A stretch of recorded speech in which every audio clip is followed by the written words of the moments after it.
Thank you, Madam President. Members, I rise to talk about and support this constitutional amendment from the standpoint of my experience working in building transportation facilities, public contracts.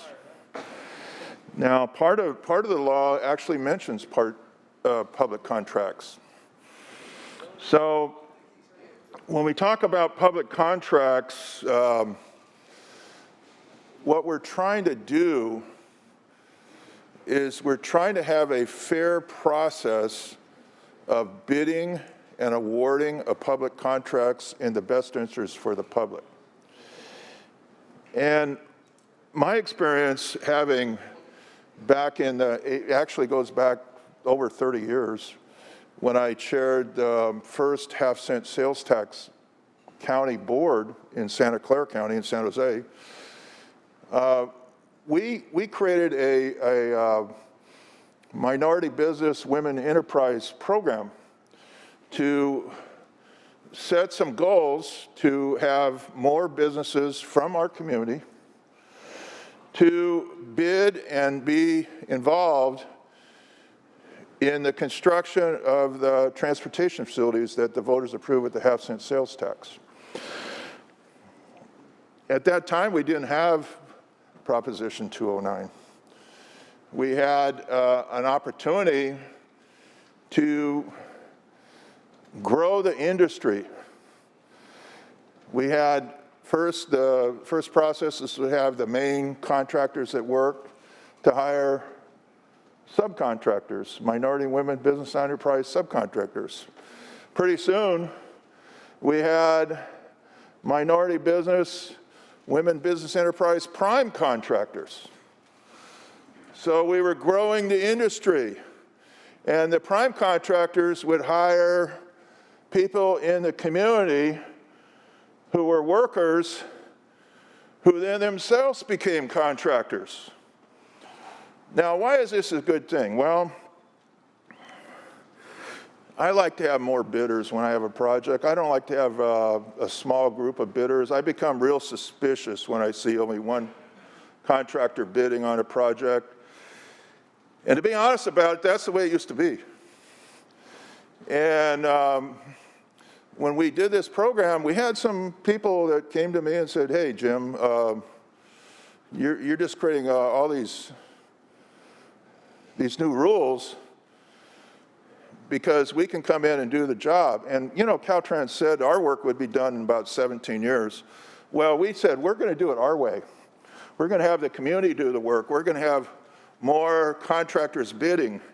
And guess what? We got the projects finished on time and on budget before Caltrans said. We didn't do it in 17 years. We did 9.5 years. Finished tens of billions of dollars worth of construction. More bidders means more competition and better price. If you look at the United Minority Contractors Association for the state of California in the early 90s, you're looking at the Public Official of the Year, your chair of your Senate Transportation Committee. I was awarded that award.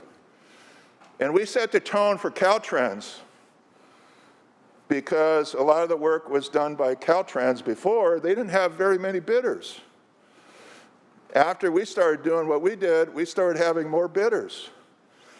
We started looking at some of their rules and found out that they inhibited bidders.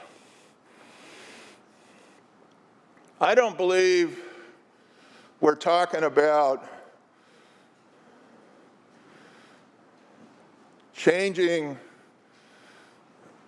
our views about discrimination, but when people say they want to be colorblind,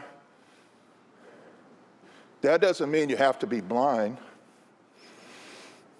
When you look at it from my standpoint on these contracts, if you're blind to this, believe me, this is not the right thing. This is a regression after Prop 209. Prop 209 destroyed what I was talking about.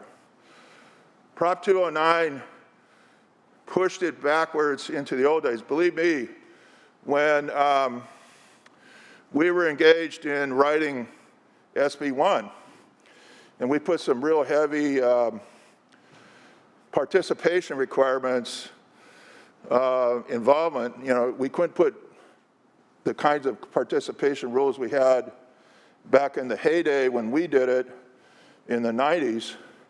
But the senator from Gardenia and I created a set of statutes that required more participation. But I think it's shameful, don't you, that 3/4 of the construction industry on our transportation facilities are women and minorities, mainly minorities, not enough women. But less than 10% of the contractors are minorities. I think it's shameful, so in other words, they're doing all the work, but the contractors are making all the profit. So that's the result of Proposition 209. To me, that's an evil. That's an evil.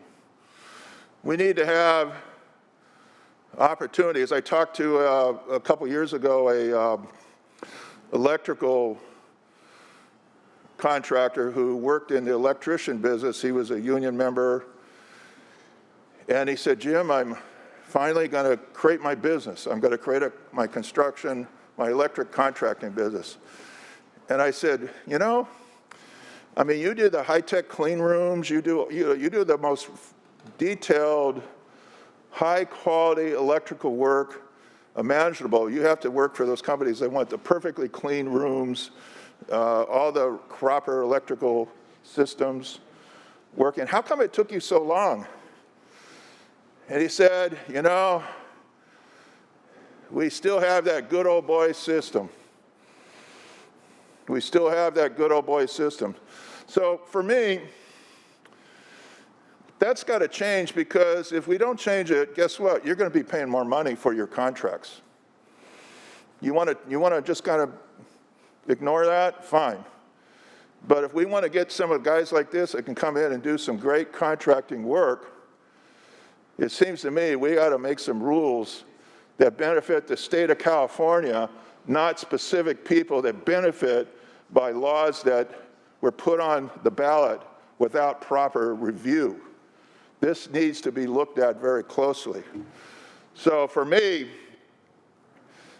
I think that this law needs to pass.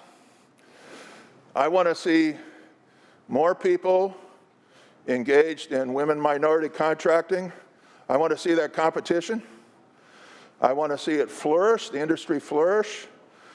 We have a lot of beautiful things to build. We have water system, education facilities, transportation, transit. We have a lot of beautiful things we're going to build in this state. We're going to make this state a great state, and by golly, everybody's going to have an opportunity to be involved in that. So I urge an aye vote.